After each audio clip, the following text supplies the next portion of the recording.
Sir, आपकी सरकार ने एक सशक्त नकल कानून बनाया।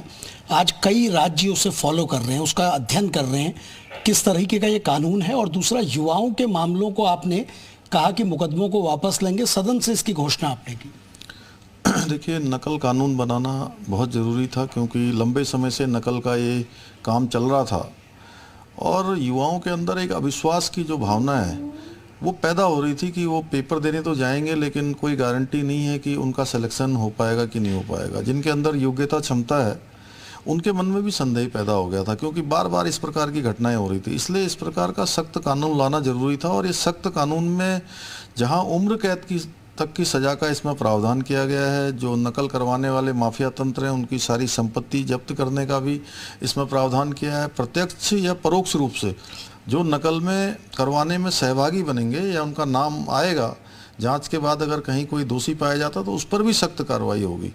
और जो प्रतियोगी परीक्षा में भाग लेने वाले, अगर वो पहली बार पकड़ा जाएगा तो 3 साल तक डीबार किया जाएगा, दूसरी बार पकड़ा जाएगा तो 10 साल तक उसको फिर कोई मौका नहीं मिलेगा। तो यह नकल का कानून नौजवान युवाओं में विश्वास पैदा करने के लिए, उनके अंदर एक जो उनकी क्षमता है, योग्यता है, उसके आधार पर उनका सिलेक्शन हो, इसलिए लाया गया है। और मैं बधाई देना चाहता हूं अपने प्रदेश के सभी युवकों को, अपनी बहनों को, कि वो सभी अपनी तैयारियां करें। और पिछली 3 परीक्षाएं इस नकल अध्यादेश के आने के बाद जब हुई हैं, तीनों में 3 लाख से भी ज़्यादा लोगों ने, ज़्यादा प्रतिभागियों ने भाग लिया है। और आगे सारी परीक्षाएं समय पर होंगी, जो कैलेंडर जारी किया गया है उसी के अनुरूप होंगी। और जो मुकदमे वाली बात थी, चूँकि वो मुकदमे का जो मामला था, मैंने कहा कि वो घटना ही नहीं होनी चाहिए थी और उसके पीछे कुछ असामाजिक तत्व और कई लोग इस प्रकार के आए कि दुर्भाग्यपूर्ण तरीके से जो घटना हुई उसमें कुछ हमारे प्रतिभागी, परीक्षाओं में भाग लेने वाले भाई बहन भी थे, उनके ऊपर भी कुछ मुकदमे दर्ज हो गए। इसलिए हमने कहा कि जो भी आगे प्रतिभागी परीक्षाओं में भाग लेने वाले हैं उनके ऊपर दर्ज हुए मुकदमे हम वापस करेंगे। किसी को परीक्षा में भाग लेने से नहीं रोका जाएगा, इसलिए हमने ये किया है। सर, उत्तराखंड की जो आर्थिकी है, इसका सबसे बड़ा स्रोत हमारा पर्यटन है। इको टूरिज्म को लेकर कुछ बड़े बदलाव आप लोगों ने किए, सब्सिडी को बहुत बढ़ा दिया है, इसे आप कैसे देख रहे हैं? आपको लगता है इसके बाद गाँव में लोग रुकेंगे? देखिए, निश्चित रूप से जो पर्यटन की हम नई नीति लेकर आए हैं उसमें 100% तक सब्सिडी का हमने प्रावधान किया है। इसके पीछे हेतु यही है कि जब राज्य बन रहा था तब भी उसकी अवधारणा में था कि यहाँ राज्य पर्यटन का प्रदेश होगा, ये राज्य हमारा ऊर्जा का प्रदेश होगा। तो हम पर्यटन और ऊर्जा दोनों ही क्षेत्रों में नई नीति लेके आए हैं और यह भी हमारा सरलीकरण का मंत्र है कि हम सभी को काम का अवसर देना चाहते हैं। और पर्यटन की नीति या ऊर्जा की जो नीति हम लेके आए हैं, उन दोनों ही नीतियों से जो बहुत सारे लोग देश के अन्य कोनों में जा रहे थे या जगह जगह जा रहे थे, उनको उत्तराखंड में आने का अवसर मिलेगा और सब लोग आ भी रहे हैं। और इससे निश्चित रूप से जहां पर्यटन बढ़ेगा वहीं जो है हमारा पलायन भी रुकेगा। सर, मैं जानता हूं समय थोड़ा कम है, आखिरी 2 सवाल मेरे बाकी हैं। एक मैं ये पूछना चाह रहा हूं सर, सबसे पहले कि जिस तरीके से आपने कहा कि उत्तराखंड में पर्यटन हम बढ़ाएंगे, आर्थिकी को बढ़ाएंगे, 2025 का जब ये उत्तराखंड होगा, मोदी जी भी ये बात कह रहे हैं, सशक्त होगा, मजबूत होगा। लेकिन हमारा जो कर्ज है सर, वो लगातार बढ़ रहा है। हम ऐसा मैकेनिज्म क्या लाएंगे जिससे हमारा कर्ज कम होगा, हमारी आय बढ़ेगी? नहीं, उसके लिए हमने सारे सेक्टरों पर काम करना प्रारंभ कर दिया है। इस बार का आपने बजट देखा होगा, उस बजट में सभी सेक्टर, हमारे कृषि का हो, उद्यान का हो, ऊर्जा, पर्यटन, जिन क्षेत्रों में भी हम काम कर सकते हैं उन क्षेत्रों को पूरी तरह से मैं कहूँ कि आत्मनिर्भर बनाना है, उसको आगे बढ़ाना है। और ये 1 साल 2 साल की बातें नहीं है, लंबे समय से चल रहा है। लेकिन फिर भी इस कालखंड में आप देखेंगे पिछले तो काफ़ी कम कर्जा लिया गया है और जो रेवेन्यू की दर है बढ़ी है, वो भी 33% जीएसटी कलेक्शन भी अधिक हुआ है।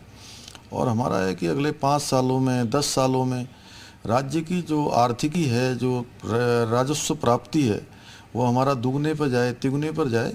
तो निश्चित रूप से जब हमारी आर्थिकी बढ़ जाएगी, हमारा राजस्व बढ़ जाएगा, तो धीरे धीरे जो कर्जे वाली बात है वो कम होती चली जाएगी। सर, उत्तराखंड हमारा क्योंकि पहाड़ी राज्य है, भौगोलिक राज्य है, जोशीमठ हमारे लिए सबसे बड़ी चुनौती है।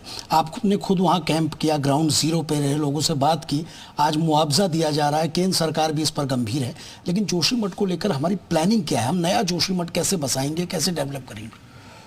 जोशीमठ चूँकि बचना चाहिए और बचाना हमारी प्रतिबद्धता भी है, वो हमारे लिए एक पौराणिक शहर भी है, सांस्कृतिक भी है, सामरिक रूप से, पर्यटन की दृष्टि से, हर दृष्टि से बहुत महत्वपूर्ण है। जहाँ बाबा बद्री विशाल को एक तरह से वो आगनी है, और औली जो जहाँ पर हमारे विंटर्स गेम होते हैं वो भी उसी मार्ग से होकर जाते हैं। सारी चार धाम यात्रा चलती है, तो उसको बचाना, उसका संरक्षण संवर्धन हमारी प्राथमिकता है। और इसमें केंद्र की सरकार और माननीय प्रधानमंत्री जी, गृह मंत्री जी लगातार इसकी चिंता कर रहे हैं, और उन्होंने पूरा हमको भरोसा दिया है कि हम हर संभव यहाँ की सहायता करेंगे। राज्य की सरकार ने अभी इस बार के बजट में हमने 1000 करोड़ रुपए का प्रावधान किया है।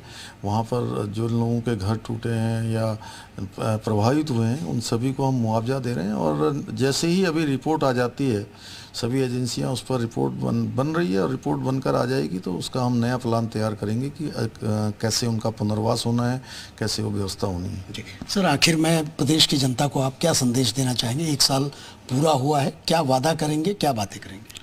मैं सबसे पहले तो उत्तराखंड की देवतुल्य जनता का दिल से मैं धन्यवाद करना चाहता हूँ, उनको नमन करना चाहता हूँ कि उन्होंने हमारे देश के यशस्वी प्रधानमंत्री मोदी जी के नेतृत्व पर, उनके कामों पर इस आशीर्वाद देकर, मत देकर, अपना समर्थन देकर उन्होंने यहाँ पर सरकार बनाई और हम लोगों को काम करने का मौका प्रदान किया। और प्रधानमंत्री जी का कथन है कि 21वीं सदी का जो तीसरा दशक है वो उत्तराखंड का दशक होगा। तो हम हर क्षेत्र में आगे बढ़ें, हर क्षेत्र में हमारी चीज़ें आगे बढ़ें, राज्य आगे बढ़े, सभी में हम, उत्तराखंड का दशक तभी होगा जब हर क्षेत्रों में हम नंबर 1 पर आएंगे।